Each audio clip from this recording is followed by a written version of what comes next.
X24 BD post চ্যানেলে আপনাকে স্বাগতম। চ্যানেলটি সাবস্ক্রাইবে অনুরোধ রইল। আসসালামু আলাইকুম প্রিয় দর্শক, গতকালকে যে পঙ্গু হাসপাতালে একটা স্বাস্থ্য উপদেষ্টা গিয়েছিলেন, হাসপাতালের চিকিৎসারত যারা আমাদের এই আন্দোলনে, বিগত জুলাই আগস্টের আন্দোলনে যারা আহত হয়েছিলেন তাদেরকে দেখতে সঙ্গে নিয়ে গিয়েছিলেন ব্রিটিশ হাই কমিশনার সারা কুককে। তো ওনারা সেখানে দেখতে যেয়ে দুটো ফ্লোরে এই আন্দোলনের আহতরা চিকিৎসা নিচ্ছিলেন। একটা ফ্লোর মানে চতুর্থ তলায় উনি গিয়েছিলেন। তাদেরকে কিছুক্ষণ দেখে উনি যখন চলে যান তখন তৃতীয় তলায় যারা ছিলেন তারা আপত্তি করেছেন যে আমাদের তো দেখতে আসলেন না, আমাদের সঙ্গে তো কথা বললেন না, আপনি স্বাস্থ্য উপদেষ্টা, আমাদের তো কিছু কথা আছে, আমাদের সুচিকিৎসা নিয়ে আপনারা দেখছেন না কেন, সুচিকিৎসার দিকে নজর দিচ্ছেন না কেন, এবং আমাদের যে ক্ষতিপূরণটা দেওয়ার কথা ছিল 1 লাখ টাকা করে সবাইকে, সেটা তো আমরা কেউ পাইনি, অথবা 2-1 পেলেও বাকি ম্যাক্সিমাম পাইনি। এই বিষয়গুলো নিয়ে ওনারা আলাপ করতে চেয়েছিলেন। স্বাস্থ্য উপদেষ্টা নূরজাহান বেগম তার এগুলো শোনার সময় ছিল না। উনি যখন তাদের সঙ্গে দেখা না করে চলে যাচ্ছিলেন তখন এই আহত লোকগুলো ওনার গতিরোধ করেন এবং তারপর স্বাস্থ্য উপদেষ্টার গাড়িতে তারা আটকান এবং স্বাস্থ্য উপদেষ্টা নিজের গাড়ি রেখে অন্য গাড়িতে সারা কুককে নিয়ে চলে আসেন। এই ছিল ঘটনা। এই ঘটনা কালকে সকালের, কালকে মানে 13 নভেম্বর সোমবারের ঘটনাটা। যখন স্বাস্থ্য উপদেষ্টা পালিয়ে চলে এলেন তখন এই আহতরা নিচে নেমে রাস্তা অবরোধ করলেন, সামনের রাস্তাটা। পঙ্গু হাসপাতালের পাশে কিন্তু চক্ষু ইনস্টিটিউট, সেই চক্ষু ইনস্টিটিউটেও অনেক রোগী ছিলেন যারা নাকি আন্দোলনে ছড়া গুলি, রাবার বুলেট এগুলি লেগে চোখে তারা আহত হয়েছিলেন এবং তারাও এসে এখানে যোগ দেন যে তাদেরকেও তো দেখতে গেল না। এবং দেখাটা ইম্পর্টেন্ট না, কিন্তু স্বাস্থ্য উপদেষ্টা নিজে ডাক্তার না, উনি একজন গৃহবধূই ছিলেন দীর্ঘদিন গ্রামীণ থেকে সরে যাওয়ার পর।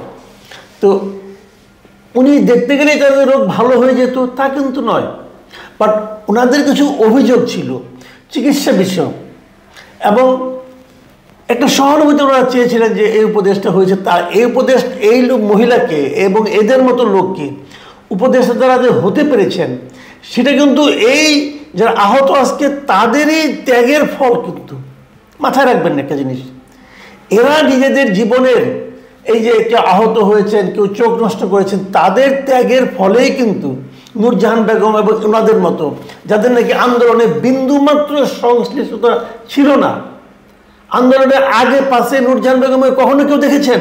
কেউ দেখেননি।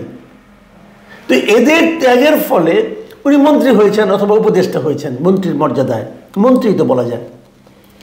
তো যারা ত্যাগ করলো আর যারা পেল মন্ত্রিত্ব, তো তারা আশা করতে পারে না যে তাদের যে সুচিকিৎসা হচ্ছে না এটাকে দেখবেন। এবং দেখুন, আন্দোলনে যখন নাকি সরকার পতন ঘটলো তখন এই ছাত্ররা এবং সাধারণ মানুষের প্রধান দাবিটা কি ছিল বলুন তো? আপনারা মনে করতে পারবেন। প্রধান দাবিটা ছিল 1 নম্বর দাবি, আপনারা নির্বাচন করবেন, সংস্কার করবেন, সব ঠিক আছে, কিন্তু প্রধান দাবিটা কিন্তু ছিল যারা আহত হয়েছে, নিহত হয়েছে, আহতদের সুচিকিৎসা এবং নিহতদের ক্ষতিপূরণ। এই এত বড় একটা আন্দোলন যারা এত বড় ত্যাগ স্বীকার করলো, সেই ত্যাগের জন্য এইটুকু তারা চাইতে পারে না? ছাত্ররাও চেয়েছে, পেয়েছে কি? বড় বড় নাটক পেয়েছে। আন্দোলনের সঙ্গে সংশ্লিষ্টতা নেই এমন কিছু অবসরপ্রাপ্ত লোককে এনে মন্ত্রী বানানো হয়েছে, মানে উপদেষ্টা বানানো হয়েছে, এবং লটারির মতো 2-1 জন লোককে নিয়ে, স্টুডেন্টদেরকে নিয়ে উপদেষ্টা বানানো হয়েছে, 3 জনকে, সব মিলিয়ে যা দেখলাম। এবং উপদেষ্টা হওয়ার পর তারাও দিগ্বাজি বলে, তারা এখন বিরাট একটা পাওয়ারফুল ব্যক্তি হয়ে গেছে। কেন বললাম সেটা আমি বলি, আপনার আলোচনাটা শুনলেই বুঝতে পারবেন। এই যে তারা এখন অবরোধ করলো, তারা বললো স্বাস্থ্য উপদেষ্টাকে ক্ষমা চাইতে হবে, এবং স্বাস্থ্য উপদেষ্টা তো ক্ষমা চাওয়ার মতো অপরাধ করেছেন, যদি ক্ষমা চাইবেন না কেন? কেন সরকার ঘোষিত যে ক্ষতিপূরণের টাকাটা, চিকিৎসার জন্য যে টাকাটা দেওয়ার কথা চিকিৎসার জন্য, সেই টাকাটা কেন এতদিনে ঠিকঠাক মতো যাচ্ছে না? তারা নাকি যাচাই বাছাই করছে। তো যাচাই বাছাই করতে এতদিন লাগে? আমরা তাদের জটিলতার মধ্যে ফেলে দিয়েছে। এটা কি মানুষকে কষ্ট দেওয়া হচ্ছে? কোন মানুষগুলিকে? যে মানুষগুলোর কারণে আপনারা আজকে ওখানে মন্ত্রী হতে পেরেছেন, উপদেষ্টা হতে পেরেছেন। তাদেরকে আপনারা হাইকোর্ট দেখাচ্ছেন।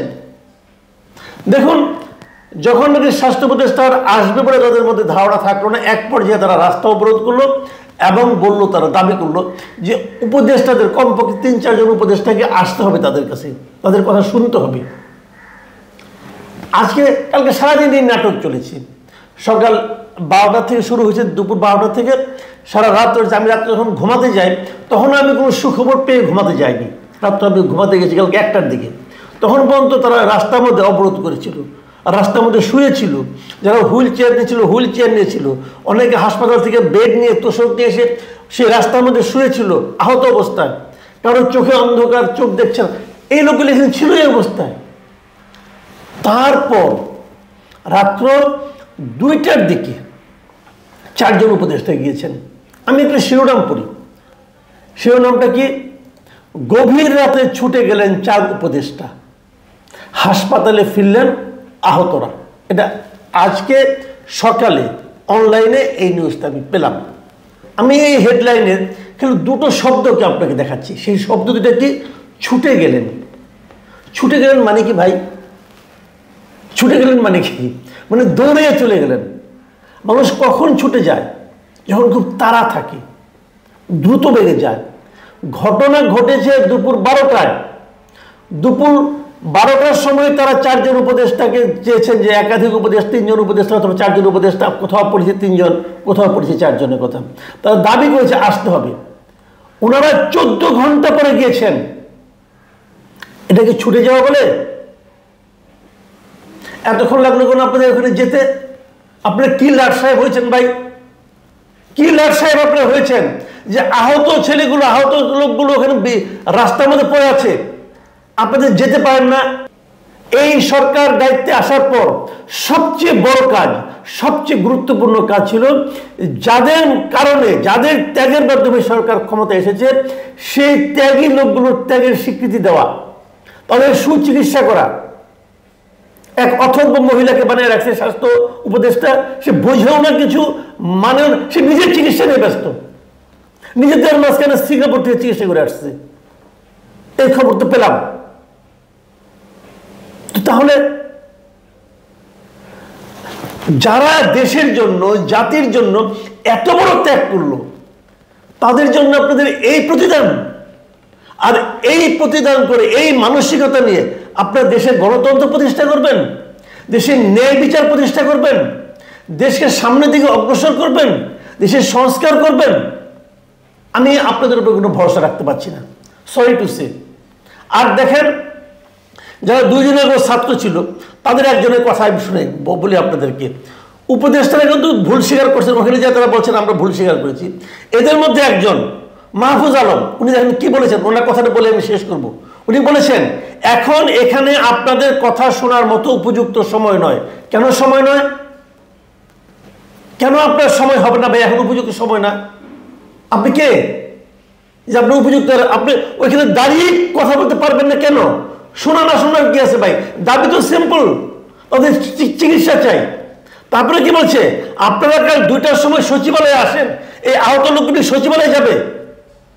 সচিবালয়ে তো যাওয়া উচিত তাদের কাছে। মানে গ্রামে একটা প্রবাদ আছে না, যে 2 দিনের বৈরাগী ভাতের করে অন্ন, এদের হয়েছে এই অবস্থা। এখন আহত লোকদের সচিবালয়ে যেতে হবে। আবার বলতেছে কি, সেখানে আলোচনার ভিত্তিতে একটা রূপরেখা প্রণয়ন করা হবে। উনি আছে ওনার তাত্ত্বিক আলাপনিয়া, সেই রূপরেখা ডিসেম্বরের মধ্যে বাস্তবায়ন করা হবে। ডিসেম্বরের মধ্যে সবাই বাঁচবে তো ভাই? সবাই বেঁচে থাকবে তো? এটা কাদের সঙ্গে আমরা আছি? এটা কাদেরকে আমরা দায়িত্ব দিয়েছি? যারা এদেশের সাধারণ মানুষ, ঘরের থেকে বেরিয়েছে, কিশোর ছেলে, সে গুলি খেয়েছে, গুলি খেয়ে বিছানায় শুয়ে কাতরাচ্ছে, তার চিকিৎসার জন্য এখন আলোচনা করা যাবে না, রূপরেখা বাস্তবায়ন করতে হবে। আগামীকালকে সচিবালয়ে আসেন। মানে ওনারা সচিবালয়ে ঢুকে ওইখান থেকে বেরোতে পারতেছেন না।